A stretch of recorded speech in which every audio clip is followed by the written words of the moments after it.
En mi boca está el poder de la vida y de la muerte. Hablaré palabras de vida y no de muerte, de salud y no de enfermedad, de riqueza no de pobreza, de bendición no de maldición, porque en mi boca hay un milagro. Dale un aplauso a la gente que está en casa. Esta es casa de Dios, su casa. Lo estamos esperando con los brazos abiertos. Pueden tomar su lugar. Si orar es hablar con Dios, orar es escuchar a Dios, lo primero que debo de aprender es hablar, porque si no sé hablar, ¿cómo hablo con Dios? Entonces tenemos que quitar de nuestro vocabulario las palabras que no son correctas. La Biblia dice: dejen de hablar mentiras. La Biblia dice: ninguna palabra vulgar salga de vuestra boca. Y yo le voy a dar una, como también soy apóstol: ninguna palabra casi vulgar que salga de la boca, porque ya estás casi al borde de lo vulgar. Porque no puedo yo hablar vulgaridad aquí y luego ir al cuarto y orar como que fuera el gran santo delante de Dios. No sé si me estoy explicando. Entonces debo de aprender a hablar, porque cuando voy a orar lo que voy a hacer es ¿qué? Hablar. La segunda cosa es poner atención a la gente que le habla a uno, porque si no le pongo atención a mis hijos, no le pongo atención a mis padres, ¿por qué le voy a poner atención a mi papá que está en los cielos cuando me dé instrucciones y me hable? Por lo tanto, aprender a hablar y aprender a oír son disciplinas que no son negociables en nuestra vida como cristianos. Tenemos que aprender a hacerlo, ¿verdad? Ninguna palabra corrompida salga de vuestra boca. Que el oído esté atento a la sabiduría de los padres todo el tiempo. Con esas dos disciplinas en mente y formadas en mi vida, yo voy y oro al Señor, y me es más fácil orar así. ¿Cuántos estamos de acuerdo en eso? Muy bien, hoy quiero enseñar un poco más en Marcos capítulo 14, verso 32.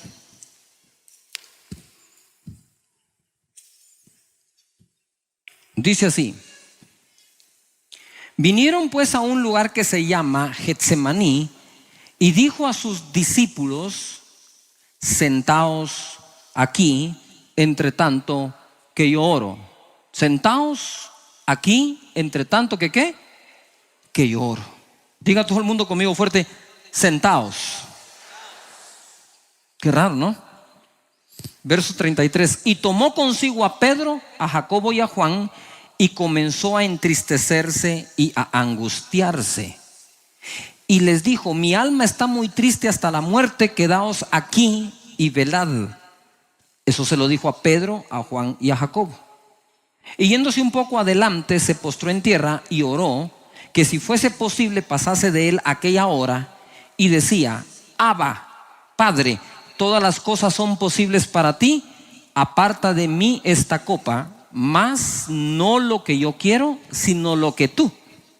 Vino luego y los halló durmiendo, y dijo a Pedro: Simón, ¿duermes?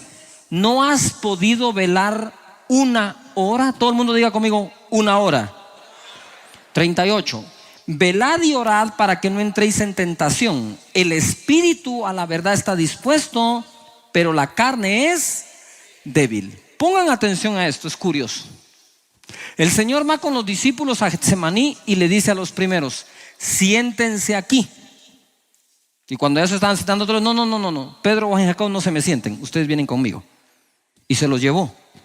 Ya hay una diferencia entre dos tipos de discípulos: el discípulo que va a querer estar sentado, el discípulo que Jesús sabe que se debe de sentar, y el discípulo que Jesús sabe que lo puede acompañar a un momento íntimo con el Padre. No le dijo a todos: acompáñenme. A algunos les dijo: siéntense, y a otros les dijo: ustedes me siguen un poquito más adelante. Y después los dejó ahí y les dijo: velen. Si ustedes notan, él reclamó que no habían orado. Quiere decir que les enseñó: velen y oren. Mientras tanto yo voy allá. Entonces habían tres niveles. El nivel de Jesús orando a solas con el Padre, sufriendo la tristeza que lo había embargado porque sabía que su hora había llegado para ser crucificado. Segundo nivel, los discípulos Pedro, Juan y Jacob, que tenían que estar orando. Tercer nivel, los discípulos que se quedan sentados esperando. La pregunta es: de qué nivel quieres ser tú. De los que Jesús le digo, mejor sentate. Tú y tú y tú me acompañan. Yo hubiera hecho, yo como siempre fui colado en las fiestas, parrandas, yo me le hubiera colado ahí. ¿Y vos qué haces aquí cuidándole la Biblia a Pedro? La espada, ¿verdad? Entonces, si nosotros nos damos cuenta, en el cuerpo del Señor y en su iglesia también hay niveles de discípulos. Y el nivel de discípulo que va a quedarse sentado, el nivel de discípulo que se va a levantar a orar, y nuestro Señor Jesús que intercede por nosotros sentado a la derecha del Padre. Pero hay oraciones. La segunda cosa que quiero que podamos ver es que Él les dijo, ¿por qué no velaron o velaste conmigo 1 hora? Todo el mundo diga 1 hora. Bien, la oración no es efectiva porque ore 1 hora, pero debe de haber alguna fórmula que me permita llegar hasta 1 hora de oración tranquilamente y cubrir todas las áreas, ¿verdad? Ya esas se las voy a empezar a enseñar en las próximas. Tiene las oraciones el Señor. Y hay oraciones de todo tipo. ¿No has podido velar conmigo 1 hora? Entonces yo aprendí cómo orar por lo menos 1 hora al día. ¿Cuántos quisieran aprender eso? No es cuestión si aguanto, es cuestión si sé cómo. Si sé cómo, usted va a pasar en la presencia del Señor, va a salir empapado de la presencia del Señor, lleno de la fortaleza del Espíritu, lleno de su palabra y con la fe en alto para poder seguir orando. Pero no necesariamente se tiene que orar 1 hora. Mateo capítulo 14 verso 30 en adelante. A este versículo yo le llamo 911. ¿Cuál es su emergencia? Porque hay emergencias, ¿no? Y usted va a ver ahora cómo el Señor responde oraciones no tan largas. Dice acá en el verso 30: pero al ver el fuerte viento, está hablando de Pedro, tuvo miedo. Cualquiera, ¿o no? No sé si ustedes han estado en un avión cuando tiene turbulencia. ¿Han estado ahí por un avión cuando tiene turbulencia? Que la cosa le pone rara, ¿no? La gente, mire, empieza a orar, a gemir. Conozco algunos que hablaron más en lenguas que otros esa vez, ¿verdad? Porque está moviéndose. Pues cuando Pedro vio la turbulencia, el mar se hacía así, tuvo miedo, es natural, no sé si me estoy explicando.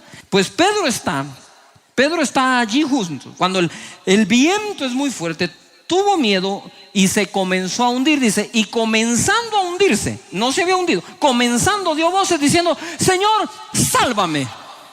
Esta es la oración más corta en toda la Biblia, pero es que si la hace más larga, usted se imagina que él hubiera hecho ahorita 2 Padres Nuestros. Ese Padre Nuestro que ¿Qué tal si le metemos esa onda que si no alabamos a Dios, Dios nos oye? No nos oye, ¿verdad? ¿A qué horas consigue un grupo de alabanza Pedro allí? ¿Verdad? Y aquel hundiéndose, los de la alabanza toquen ligero porque Judá tiene que ir primero. Y se ahoga, se muere, llega al cielo y lo reciben allá Los Ángeles. ¿Y por qué te moriste? No sé, a mí me enseñaron que eran 5 de alabanza, 3 de adoración. Se ahoga. No hay tiempo para hacer rezos u oraciones o plegarias muy grandes o muy largas. Ahí o nos da la fe o nos da la fe o nos da la fe. No sé, ni modo que usted va en el carro y se atraviesa alguien el semáforo y usted empieza, ¿verdad? Entraré por sus puertas con acción de gracias. Ponete la mantilla, mi amor, porque sin mantilla no te va a escuchar el Señor. Y se metió un sopapo en ese carro que el siguiente coro usted lo está cantando en la presencia del Señor. ¿Cuántos han estado a punto del accidente? Lo único que dicen es la sangre de Cristo. Solo eso da tiempo. Me libré. Denle de nuevo, leamos esa oración corta porque está buenísima, ¿va? Algunos abusan de esta, ¿no? Van a orar por los alimentos recibidos, amén. Otros dicen, Señor, bendice los alimentos que ya se comió Juan.